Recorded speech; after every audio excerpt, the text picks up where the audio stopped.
bahwa Ibnu Taimiyah itu bukan seorang salafi, bukan seorang sosok yang konsisten mengikuti ajaran salafus soleh, karena terbukti pemikirannya itu memiliki penyimpangan dalam masalah akidah. Salah satu kitab referensi Salafi Wahabi, ya, seperti istilah orang tersebut, ya. Dan itu juga sekali lagi salafnya Syekhul Islam Ibnu Taimiyah rahimallahu ta'ala, ya, tentang diantaranya sifat-sifat Allah.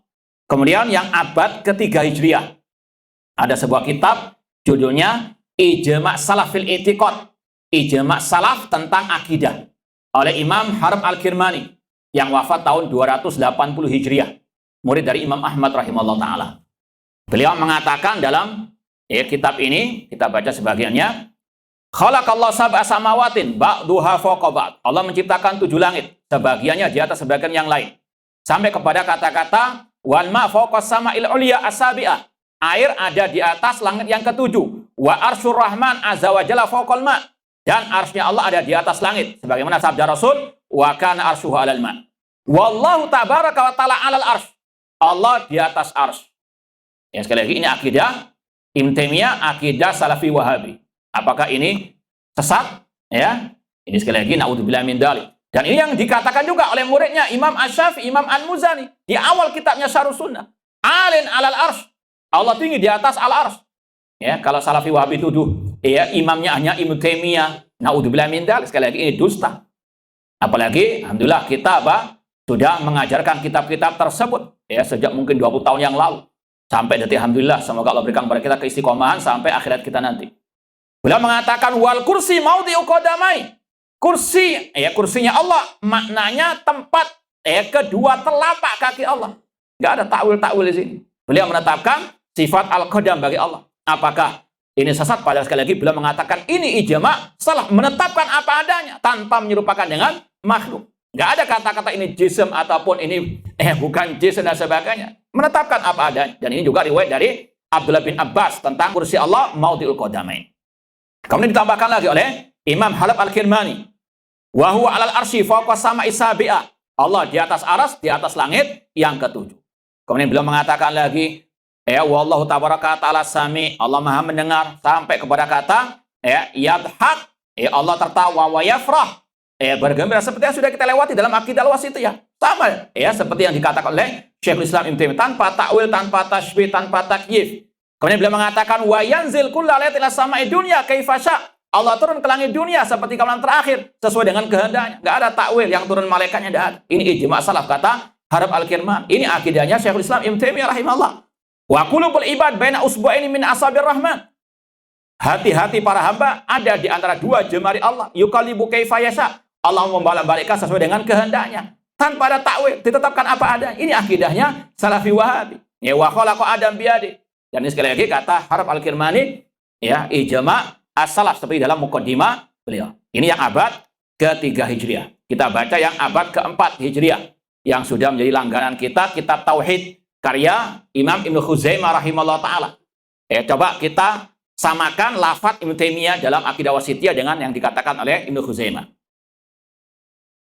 Syekhul Islam Ibnu Taimiyah berkata, wa minal imani billah, al-iman bima wasafa bi nafsahu fi kitabih wa wasafa bi Rasul Muhammad SAW. Di antara iman kepada Allah, mengimani apa yang Allah sifatkan dirinya dengannya di dalam kitabnya dan yang disifatkan Rasulnya di dalam sunnah beliau min ghairi tahrif, tanpa diselewengkan, tanpa ditakwilkan, ditahrif, tanpa ditaktil, wa min ghairi takyif wala tamtsil.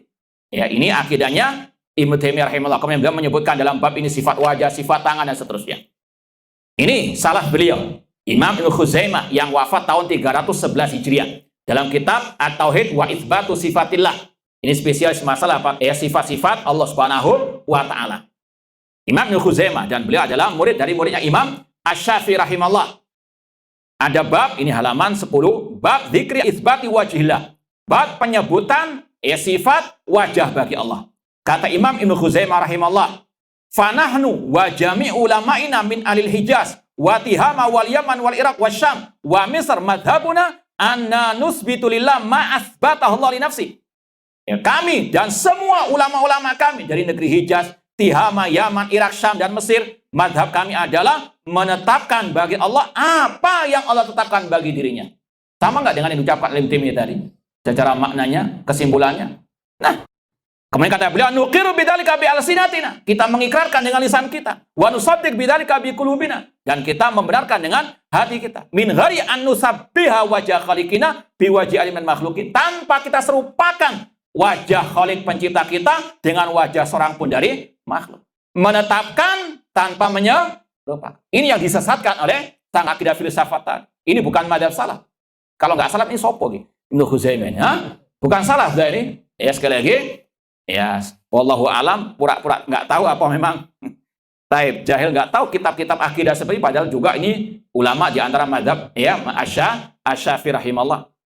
Kemudian beliau menyebut ya perumpamaan orang yang menuduh, yang menetapkan sifat Allah itu seolah-olah menyerupakan Allah dengan makhluk. Ini perumpamaannya seperti apa ya dulu kita sampaikan? Ingat apa?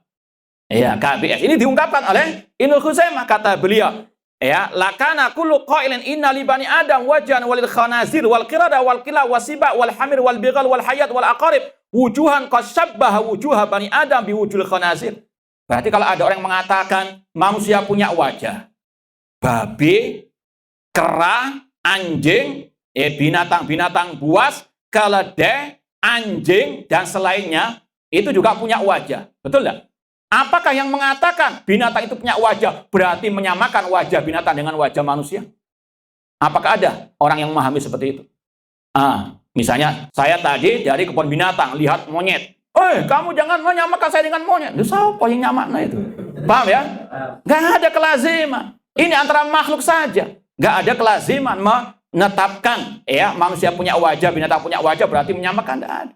Apalagi Allah Subhanahu wa taala Al-Khaliq, laisa kamitslihi apalagi Allah mensifati dalam hadis Rasulullah SAW, sifat wajahnya lau kasafau la ahraqa subhat wajhi man ta'ilai basar min khalqi. Kata Rasulullah, hijabnya Allah itu cahaya. Seandainya Allah singkapkan, maka cahaya wajahnya akan membakar semua makhluk yang dilihatnya. Ini beda wajah dengan wajah apa? Makhluk. Nggak ada konsekuensi apa? Menyamakan dengan makhluk.